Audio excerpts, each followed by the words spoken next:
And welcome dear student. आज हम लोग एक रैखिक समीकरण युग्म को हल करने की बीजगणितीय विधि पढ़ेंगे। ठीक है, पहला है प्रतिस्थापन विधि, दूसरा विलोपन, तीसरा बीजगुणन। आइए देखते हैं पहला प्रतिस्थापन विधि। तो देखिए प्रतिस्थापन विधि क्या होता है। देखिए इसमें आपको एक रैखिक समीकरण युग्म दिखाई दे रहा है। ये दो समीकरण, एक समीकरण दो।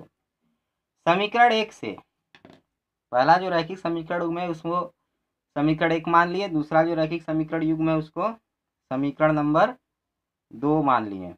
ठीक है, अब समीकरण एक से y बराबर c1 माइनस a1x, ठीक है, लिख सकते हैं कि नहीं। समीकरण एक से देखिए y को x के पदों में लिख दें, y को इधर अलग रखें, अकेले रखें, और बाकी जो है उसको सभी को उधर भेज दें। फिर समीकरण 3 से y का मान समीकरण 2 में प्रतिस्थापित करने पर, ठीक है, तो रखिए समीकरण 2 में a2x b2y प्लस c2 बराबर 0 है। जहां y है वहां पर y का मान हम लोग रख लेते हैं। तो देखिए a2x प्लस b2 ब्रैकेट में c1 minus a1x b1 plus c2 बराबर 0 हो गया आपका। a2 b1x, अब इसके बाद लघुत्तम ले लेंगे b1, इसके नीचे 1 होगा, इसके नीचे उन्होंने लघुत्तम लेंगे b1 आएगा, तो ये इसके साथ गुणा कर लेगा, कितना आएगा a2 b1x प्लस दूसरा b1 है, तो b1 से b1 बार में कैंसिल हो गया, तो आया b2 का अंदर गुणा कर लेंगे b2 c1 minus b2 a1x plus इसका इससे होगा b1 c2 बराबर 0। b1 का गुणा हो गया 0 गुणे b1। ठीक है, आगे देखिए x बराबर, x को इधर हम लोग अकेले में करेंगे तब जाके x का मान मिलेगा, अकेले करेंगे तो इसको देखिए उधर भेज दिए, ये तो 0 हो गया, इसको उधर भेजेंगे तो ये हो गया, क्या होगा b1 c2 plus b2 c1 minus में होगा। ठीक है, और ये नीचे आ गया तो उसका ऊपर का माइनस नीचे दे दिए, माइनस में bracket a2 b1 minus b2 a1। ठीक है, ऊपर माइनस इसके साथ रहता पूरे के, तो हमने अंश के जगह जो माइनस का निशान है वो नीचे हर वाले के साथ हम लोग माइनस का निशान दे दिए।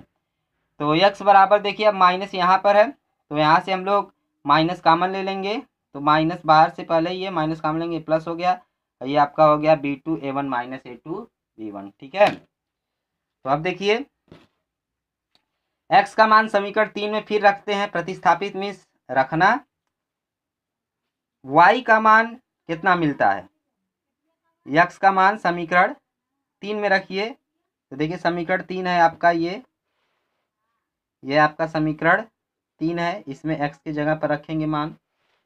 तो देखिए c1 माइनस a1 y का मान x का मान हो गया, फिर हल किए लघुत्तम लिए, c1 के नीचे 1 होगा, तो आ गया b2 a1 c1 minus a2 b1 c1 minus a1 b1 c2 minus a1 b2 c1। ठीक है, ये आपका हो गया। अब देखिए b2 a1 c1 प्लस में है, माइनस में कैंसिल हो गया, तो ऊपर बचा आपका जो है कि फिर बचा y बराबर minus a2 b1 c1 minus a1 b1 c2 बटे b1 b2 a1 minus a2 b1 का स्क्वायर, ये हो गया y का मान। तो इसी आधार पर हम लोग प्रश्नों को भी प्रतिस्थापन विधि से हल करते हैं, जैसे वो हुआ वो इस तरह सेम प्रोसेस चलेगा। तो देखिए दो समीकरण दिया हुआ है, पहला 1 मान लिया, दूसरा 2 मान लिया। समीकरण 1 से y का मान इतना ले लिए, ठीक। समीकरण 3 से y का मान समीकरण 2 में प्रतिस्थापित कर दीजिए।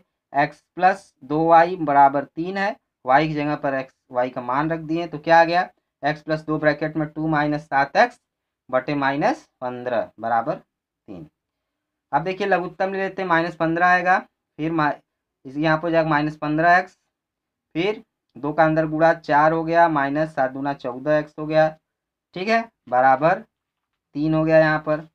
अब देखिए ये भाग में उधर जाए गुणा में हो गया, minus 15x minus 14x minus 29x हो गया, प्लस 4 ये हो गया माइनस 45, -29x + 4 उधर जाएगा, -49 हो गया, माइनस इधर भी है, -29 उधर भेज दिए, भाग में चला गया, कट गया, माइनस से माइनस 49/29 आ गया।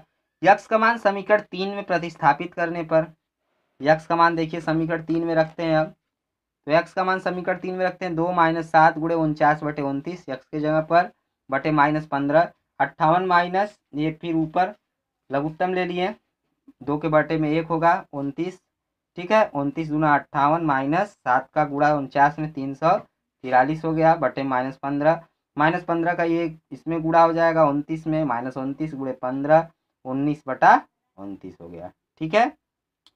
तो ये पहला प्रश्न आपका हल हो गया। तो देखिए प्रतिस्थापन विधि से हम लोगों ने यक्स और वाई का मान हम लोग ज्ञात कर लिए, ठीक है। आगे बढ़ते हैं, दूसरी विधि का नाम विलोपन। तो देखिए विलोपन से तो साफ पता चलता है, विलोपन मीन्स गायब हो जाना, विलुप्त हो जाना है। तो देखिए अब इन दोनों समीकरण को एक्स और वाई का मान निकालेंगे और देखेंगे कि विलोपन विधि से ही निकालेंगे तो मान एक्स और वाई का वही रहना चाहिए, चाहे विलोपन से निकालिए, चाहे प्रतिस्थापन से निकालिए, चाहे बज्रगुणन से निकालिए, आपका एक्स और वाई का मान दोनों ही सेम आना चाहिए, तभी हम कह सकते हैं हमारा उत्तर सही है। समीकरण 1 में देखिए विलोपन वाले को हल कैसे करते हैं समीकरण को। समीकरण 1 में a2 तथा समीकरण 2 में a1 से गुणा करने पर, इसमें चाहे हम यक्स को विलोप करें चाहे वाई को, किसी को भी कर सकते हैं। तो देखिए हम लोग समीकरण 1 में a2 से गुणा कर रहे हैं और समीकरण 2 में a1 से गुणा कर रहे हैं। तो इसमें देखिए हम लोग x को विलोप करेंगे, a2 से गुणा करते हैं तो इसके बाएं पक्ष में a2 से गुणा किए, फिर उसके दाएं पक्ष में भी a2 से गुणा होगा, फिर उसी तरह कितना आ गया गुणा किए a2 का इसमें a1 a2x, a2 का इसमें b1 a2y, a2 का इसमें c1 a2 बराबर 0, ठीक है। उसी तरह समीकरण 2 में a1 से गुणा करेंगे दोनों पक्षों में, a1 से गुणा करेंगे दोनों पक्षों में, ठीक है। तो आइए देखते हैं, a1 से गुणा करने पर इधर हो गया 0, a1 a2 plus b2 a1y c2 a1 बराबर 0 आ गया। समीकरण 3 में से 4 को घटाने पर, समीकरण 3 में से 4 को घटाइए, देखिए समीकरण 3 में से 4 को कैसे घटाते हैं। तो बायां वाला बाएं पक्ष से घटेगा, दाएं वाला दाएं पक्ष से घटेगा। तो समीकरण 3 में से 4 को घटाइए तो देखिए a1 a2x plus b1 a2y plus c1 a2 में से घटेगा बाएं पक्ष में a1 a2x plus b2 a1y plus c2 a1, देखिए ये लिखा लाइन, 0 में से 0 घटेगा, 0 आ गया। तो देखिए माइनस का निशान है, माइनस का अंदर गुणा हो जाएगा, ये माइनस हो गया, ये माइनस हो गया, ये माइनस हो गया। देखिए a1 a2x सेम है, कट गया, आया b1 a2y, b1 a2y c1 a2 ये बचा, ठीक है। y वाला देखिए यहाँ है, y वाला यहाँ है, ठीक है। अब देखिए y को कॉमन ले सकते हैं इन दोनों में से, तो y कॉमन ले लिए, क्या बचा b1 a2 बचा और यहाँ पर माइनस का निशान b2 a1 बचा, बराबर ये इधर देखिए माइनस c2 a1 है और ये प्लस c1 a2 है, ठीक है। तो c2 a1 उधर जाएगा तो प्लस c2 a1 और ये प्लस है तो उधर माइनस। अब देखिए ये गुणा में था, ये भाग में आ गया, ठीक है। अब y का मान मिल गया, y का मान समीकरण 1 में रखने पर तो a1x प्लस b1 y की जगह पे इतना रख दिए प्लस c1 बराबर 0 हो गया। अब देखिए आप लोग, अब देखिए लघुत्तम लेते हैं b1 a2 minus b2 a1, तो ये देखिए बटे में 1 है, तो देखिए लघुत्तम लेने पर इतना आ गया, इसका ये जो है इससे गुणा कर लेगा b1 a2 a1, तो देखिए a1 इससे गुणा करेगा एक बार इससे, तो b1 a2 a1 हो गया, फिर a1 इससे गुणा का b2 a1 स्क्वायर हो गया। अब दोनों में x है, x भी गुणा करेगा तो x बाहर निकाल लिए हम लोग, प्लस का निशान b1 गुणा करेगा इससे, इससे इतना लिखा गया, प्लस लघुत्तम लिए तो c1 से भी ये गुणा कर लेगा हर वाला, ठीक है, लघुत्तम का नियम आप लोग जानते होंगे, बराबर 0। ये देखिए भाग में उधर जाएगा, गुणा 0 से करेगा तो क्या हो जाएगा 0 हो गया।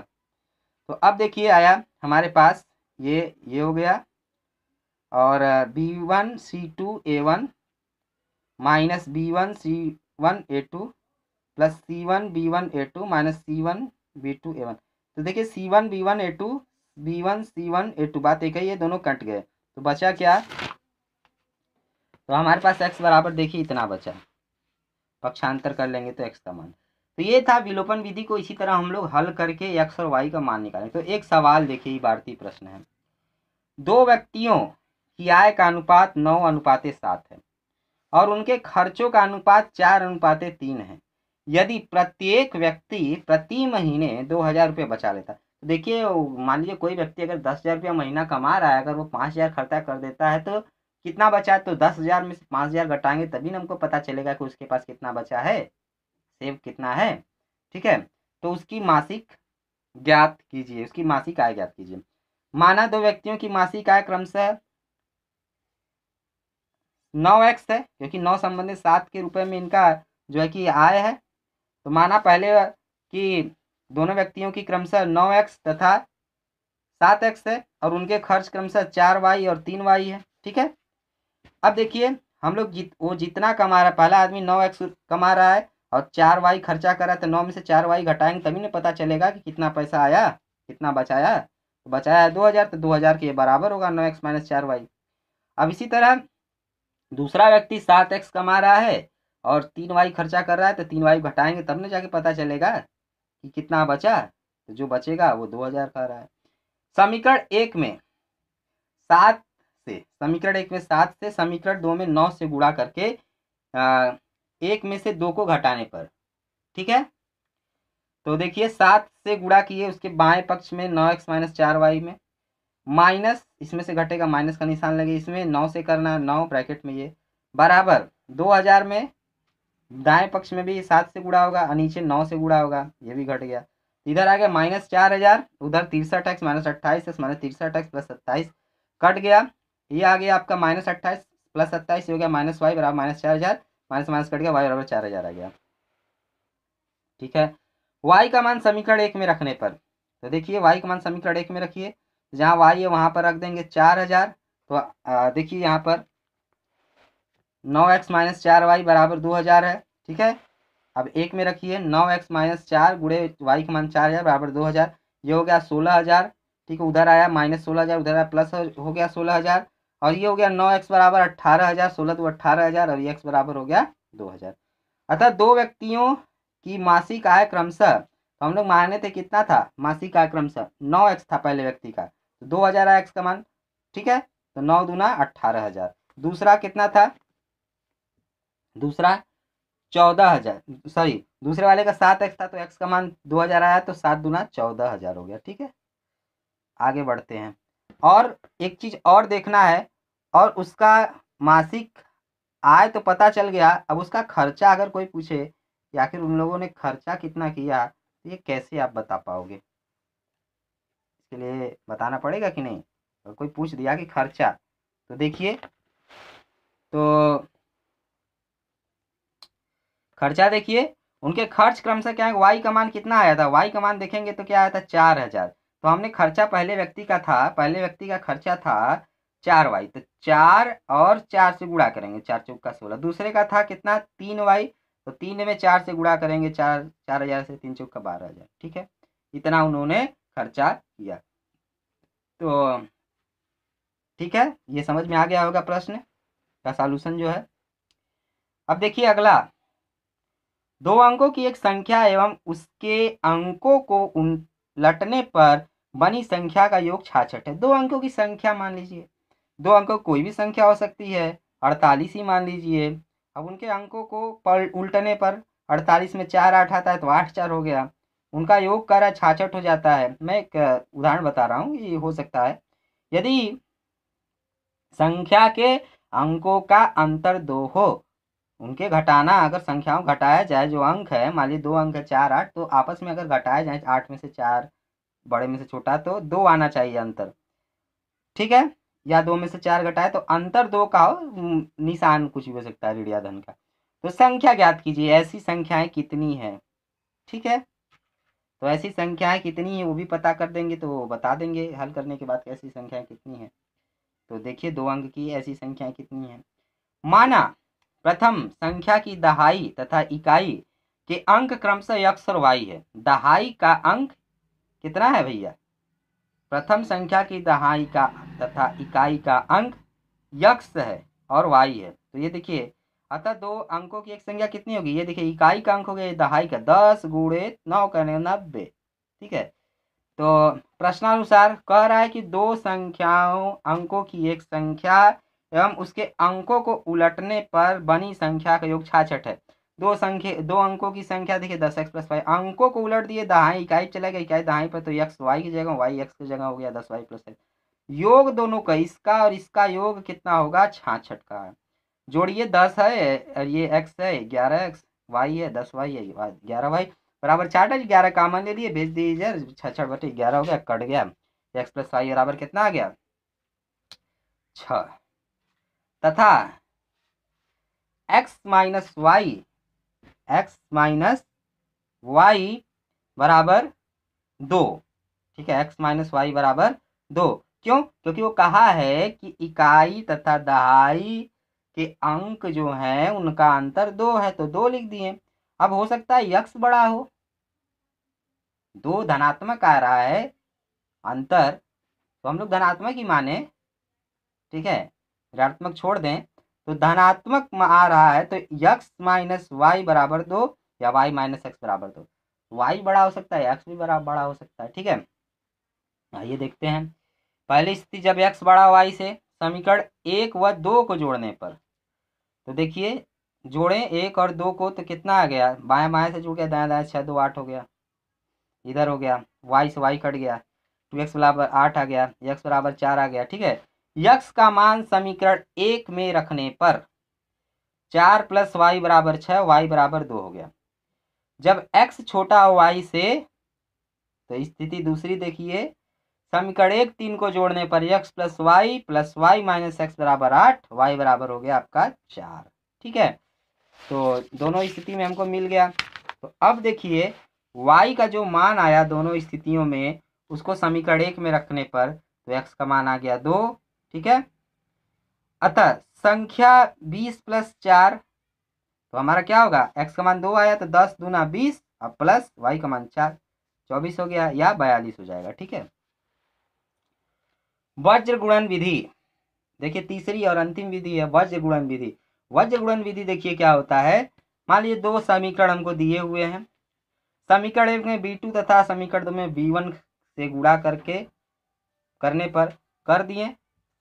ठीक है, इतना आ गया, दूसरा इतना आ गया, तो 3 और 4 मान लिए समीकरण। समीकरण 4 में से 3 को घटा दिए, 4 में से 3 को घटाएं तो इतना लिख दिए।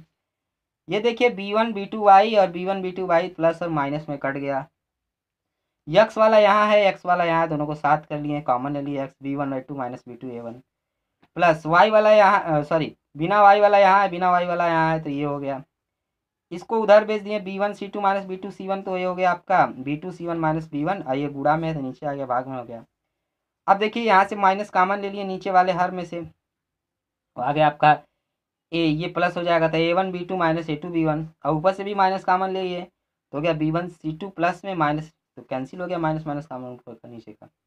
x का मान समीकरण 1 में रखने पर, x का जो मान आया है इतना समीकरण 1 में रखिए, a1 और ये इतना plus b1 y plus c1। ठीक है, अब देखिए हल करिए, लघुत्तम लीजिए, लघुत्तम लेने पर आया आपका क्या आया, a1 b2 minus a2 b1 बराबर 0 हो गया, ये पूरा लघुत्तम लिए हैं। अब देखिए ये सेम है, ये और ये कट गया। फिर अब देखिए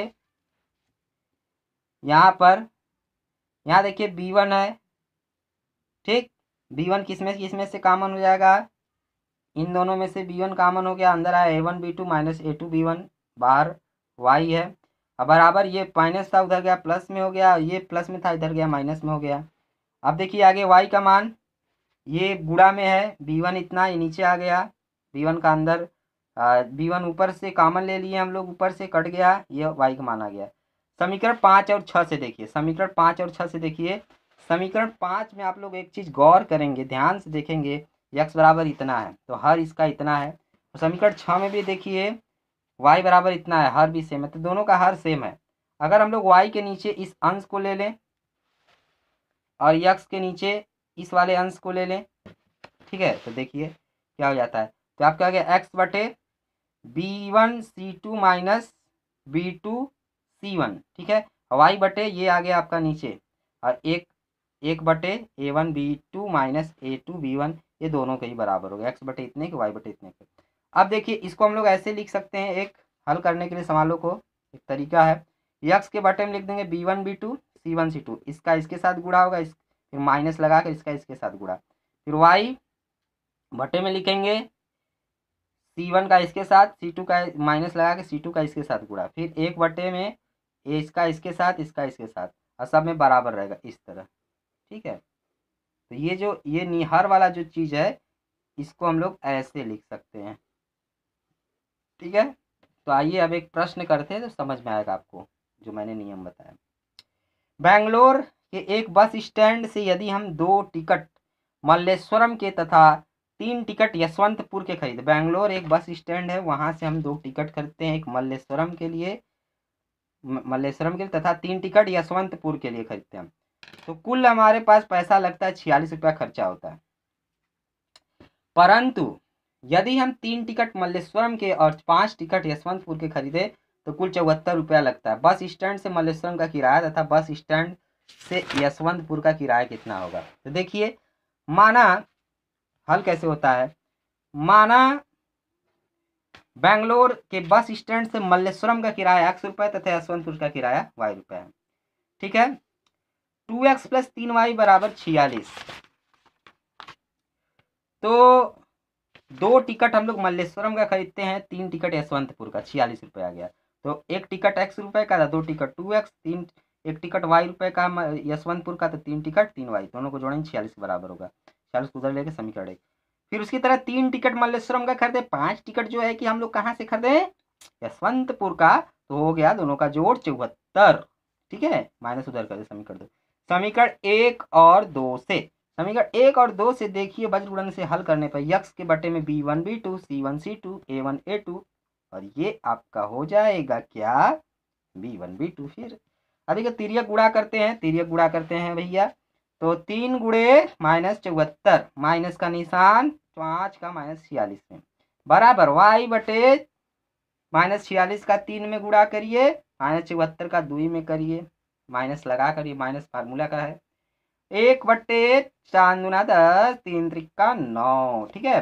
अब देखिए माइनस 74 का 3 में किए माइनस 222, माइनस 5 का 46 में किए 230, अब माइनस माइनस प्लस, y बटे में 46 का इसमें किए माइनस इतना, ये माइनस माइनस प्लस हो गया, 74 का 2 में 148, 1 बटा 10 बटा माइनस 9 हो गया, ये हो गया x बटे 8 y बटे 10।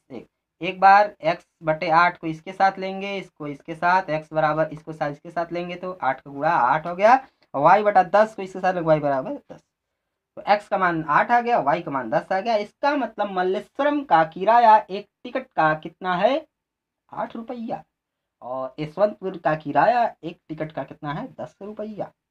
आगे अगला सवाल देखिए भैया। अब देखिए P के किन मानों के लिए निम्न समीकरणों के युग्म का एक अद्वितीय हल है, 4x प्लस py प्लस 60 बराबर 0, 2x प्लस 2y प्लस 2 बराबर 0। 2 समीकरण आपका दिया है और पूछ रहा है कि P के किन मानों के लिए निम्नलिखित जो दोनों समीकरण के युग्म है का एक अद्वितीय हल है। अद्वितीय हल के लिए हमने आपको पहले ही बताया था a1 बटा a2 बराबर डज नॉट इक्वल टू, मतलब b1 बटा b2 के बराबर नहीं होगा। अगर ऐसा कंडीशन आएगा तो अद्वितीय हल होगा। यहाँ देखिए a1 का मान, b1 का मान, c1 का मान, a2 का मान, b2 का मान, c2 का मान, ये सब मान आप यहाँ से निकाल लीजिए। आगे बढ़ते हैं। अद्वितीय हल के लिए हम लोग जानते हैं a1 बटा a2 does not equal to b1 upon b2, a1 upon a2 का मान, b1 अपान b2 का मान, हल किए p का मान 4 के बराबर नहीं होगा। अतः p का मान 4 के बराबर नहीं होगा तो हम लोग कह सकते हैं कि 4 के अतिरिक्त, 4 के अलावा छोड़कर 1 लीजिए, 2 लीजिए, माइनस 2 लीजिए, कुछ भी लीजिए, 4 के अलावा छोड़कर p के प्रत्येक मान के लिए दिए हुए समीकरण युग्म का एक अद्वितीय हल होगा, लेकिन 4 पर नहीं होगा। आइए अगला प्रश्न, k के किस मान के लिए निम्नलिखित समीकरणों के युग्म के अपरिमित रूप से अनेक हल होंगे। 2 समीकरण युग्म हो गए, a1 b1 c1 a2 b2 c2 का मान निकालिए, a1 बटे a2 का अनुपात, b1 बटे b2 का अनुपात, c1 बटे c2 का अनुपात, इतना निकाल लीजिए। अब देखिए आगे, चूंकि युग्म के अपरिमित रूप से अनेक हल हैं इसलिए हम लोग जानते हैं कि तीनों अनुपात आपस में बराबर होंगे। तो अब देखिए लिख दिए, मान भर दिए, k बटा 12 हो गया, 3 बटा k हो गया।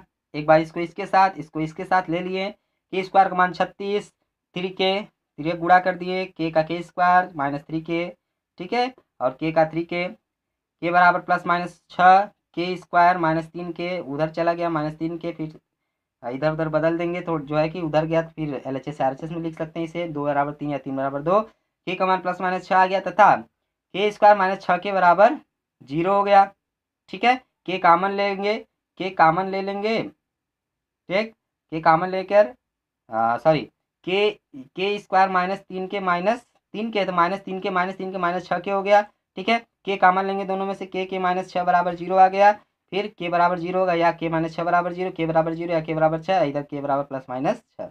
तो अब आगे देखिए, k बराबर प्लस माइनस 6, k बराबर 0। अब आगे देखिए,